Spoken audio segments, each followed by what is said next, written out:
That spring afternoon in Stuart, Iowa, I witnessed something that would change how America thought about bank robbers forever. April 16th, 1934. The air was crisp, the kind of day when small-town folks walked a little slower, smiled a little wider. Nobody in Stuart had any idea they were about to host the most polite bank robbery in American history, because I was there. Inside Miller's drugstore, when two strangers walked in and did something that outlaws simply didn't do. They bought Coca-Cola and said, "Please." Depression-era Iowa. Stuart, Iowa in 1934 was a place where everybody knew everybody. Population barely 1,200 souls. Farmers, shop owners, folks trying to make it through the Great Depression one day at a time. The First National Bank sat on the corner of North Division and Northeast 2nd Street like a fortress of hope in a world gone broke. Banks were the enemy in those days, foreclosing on farms, taking away dreams, crushing families under the weight of impossible debt. When bank robbers struck, especially the famous ones, ordinary folks sometimes cheered. These institutions had failed the common man, so why not cheer when someone struck back? But Bonnie Parker and Clyde Barrow weren't your ordinary bank robbers. At 23 and 25 years old, they'd already become America's sweethearts of crime. The newspapers painted them as romantic rebels, young lovers fighting an unjust system.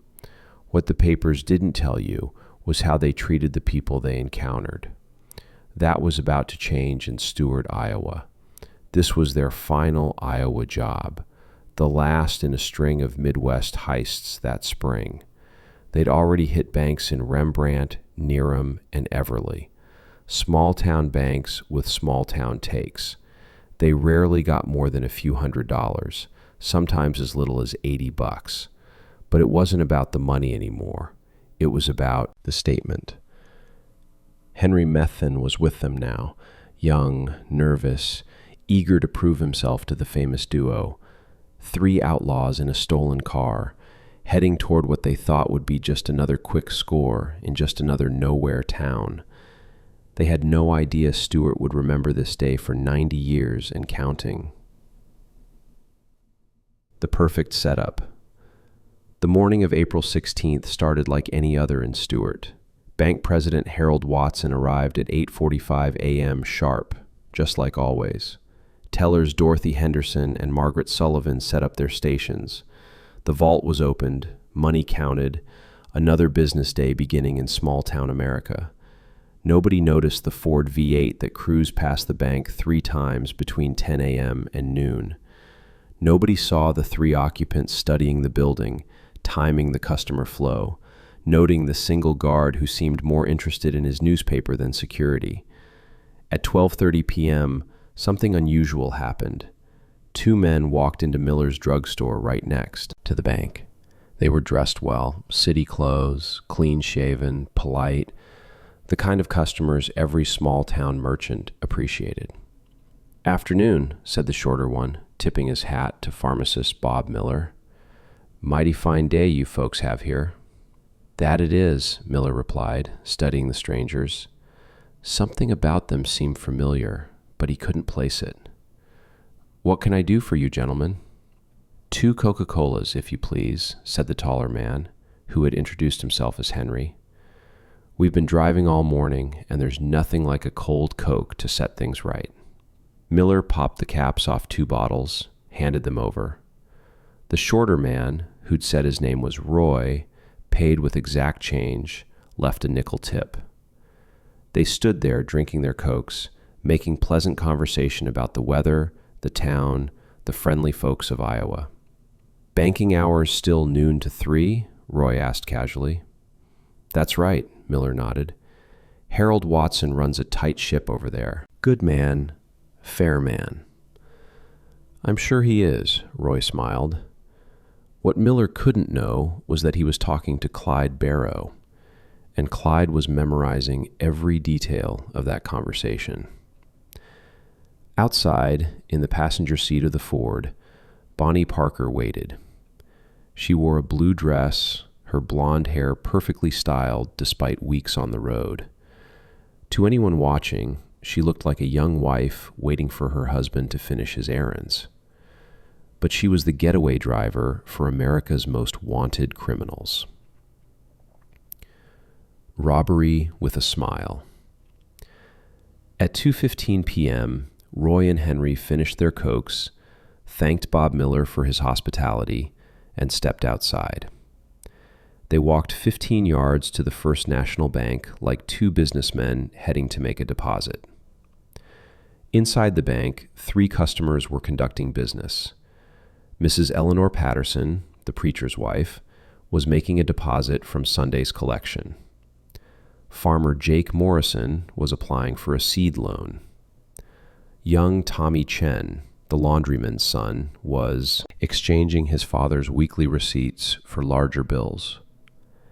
Harold Watson was behind the counter when the 2 strangers entered. He looked up with the professional smile every small-town banker perfected. "Good afternoon, gentlemen. How might I help you today?" Clyde's hand moved to his jacket, and for a moment, Watson thought he was reaching for paperwork. Instead, he pulled out a .45 caliber pistol, but kept it low, pointed at the floor. "This is a robbery," Clyde said quietly, almost apologetically. "But nobody needs to get hurt, and nobody needs to be scared." The words hung in the air like morning mist. Mrs. Patterson's hand flew to her mouth, but she didn't scream. Morrison took a step backward, but his hands stayed at his sides.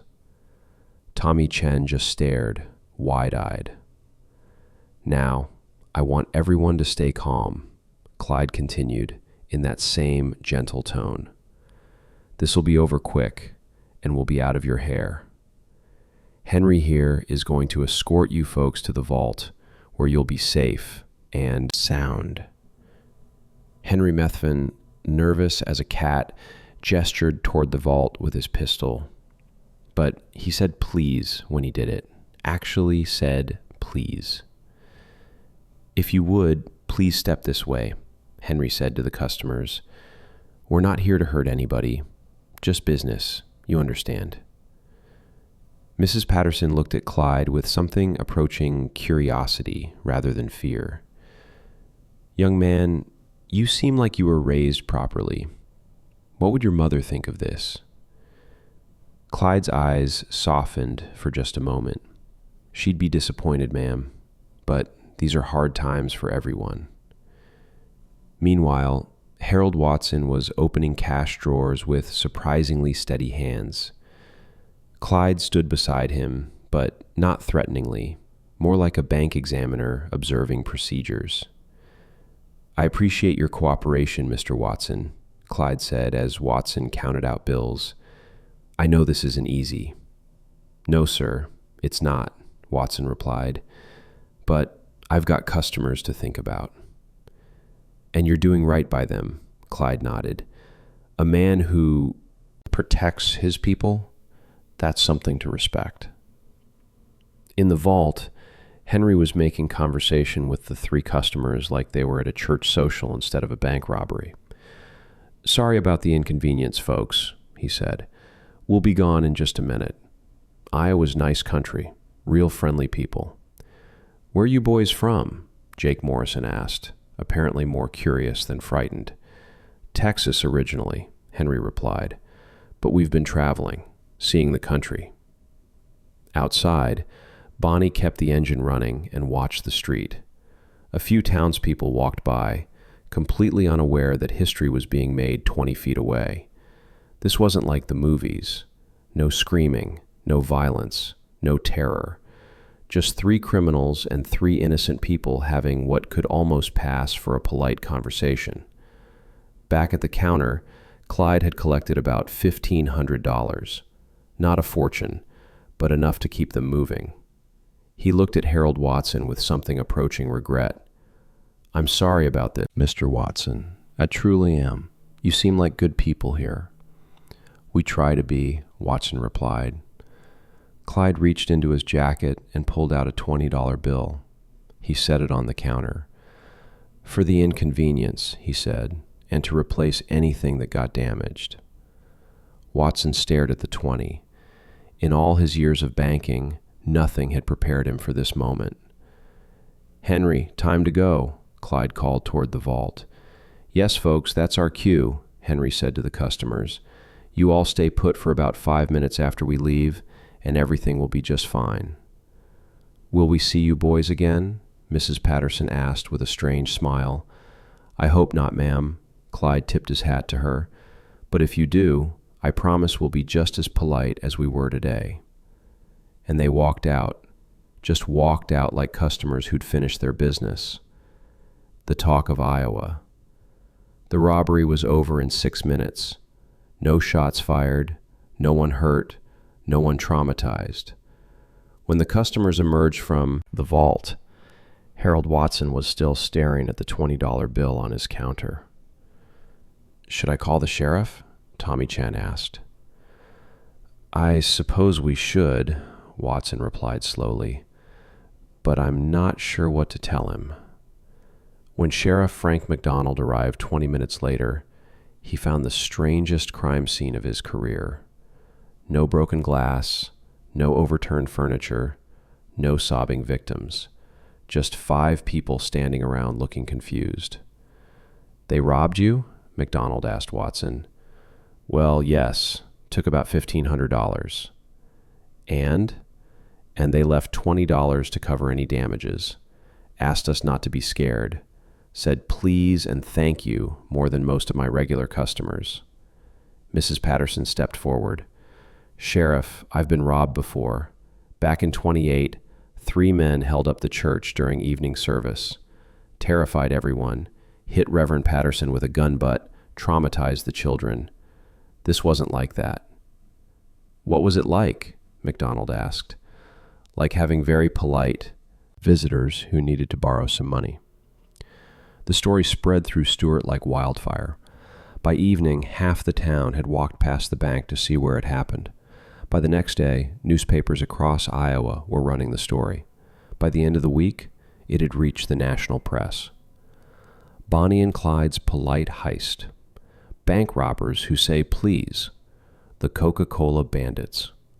The Stuart robbery became the most talked about bank job in America, not because of violence or drama, but because of its complete lack of both. Here were the country's most notorious criminals treating their victims like neighbors, showing respect in the middle of a felony, leaving tips for their trouble. Bob Miller, the pharmacist, became a local celebrity. Reporters came from Des Moines, Chicago, even New York, to interview the man who'd sold Coca-Cola to Bonnie and Clyde. He told the same story every time. They were the politest customers he'd ever served. "If I hadn't known who they were," Miller said, "I'd have invited them home for dinner. They had better manners than most church folks." Years later, when the dust had settled and Bonnie and Clyde were long dead, people in Stuart still talked about that day. Not with fear or anger, but with something approaching fondness. They'd been personally chosen by America's most famous outlaws, and those outlaws had treated them with genuine respect. Dorothy Henderson, the bank teller, kept working at First National until she retired in 1971. She told her story thousands of times over the years, and it never changed. They weren't monsters. They were young people caught in impossible circumstances, trying to maintain some shred of humanity in a world that had given up on them. "Clyde Barrow looked me in the eye when he thanked me," she'd say. "He meant it. Whatever else he was, in that moment he was sincere." The $20 bill became legendary. Harold Watson framed it, hung it behind his desk. Customers would come in just to see the money Clyde Barrow left behind. When Watson retired, he donated it to the Iowa Historical Society. Tommy Chen grew up to become a lawyer, then a judge. He presided over hundreds of robbery cases during his career, and he said none of the defendants ever reminded him of the polite young men who'd robbed his father's bank. Mrs. Patterson lived to be 96. Until the day she died, she maintained that meeting Bonnie and Clyde was one of the most interesting experiences of her life. They were criminals, she'd say, but they were human beings first, and they treated us like human beings. In times like those, that meant something. The Stuart job was Bonnie and Clyde's last bank robbery in Iowa, but it wasn't their last robbery. 5 weeks later, they'd be dead on a Louisiana highway, cut down by lawmen who showed them none of the courtesy they'd shown to the people of Stuart. But in Stuart, Iowa, on April 16, 1934, something remarkable happened. For 6 minutes in the middle of a crime, humanity won out over desperation. Courtesy trumped violence. And 3 people who had every reason to terrorize their victims chose kindness instead. That's the Bonnie and Clyde story Hollywood never told. Not the one that ended with bullets and blood, but the one that ended with please and thank you and a $20 tip for the trouble. It proved that even outlaws could be human. And sometimes being human is the most rebellious act of all. I think about that day often, how 3 desperate criminals chose courtesy over cruelty. In a world that had shown them no mercy, they showed mercy to others. That $20 tip wasn't just money. It was proof that somewhere beneath the headlines and manhunts, Bonnie and Clyde remembered who they used to be. The bank still stands in Stuart today, now converted into apartments. But locals remember. They put up a sign where the window used to be, site of Bonnie Parker and Clyde, Barrow bank robbery. Not a mem.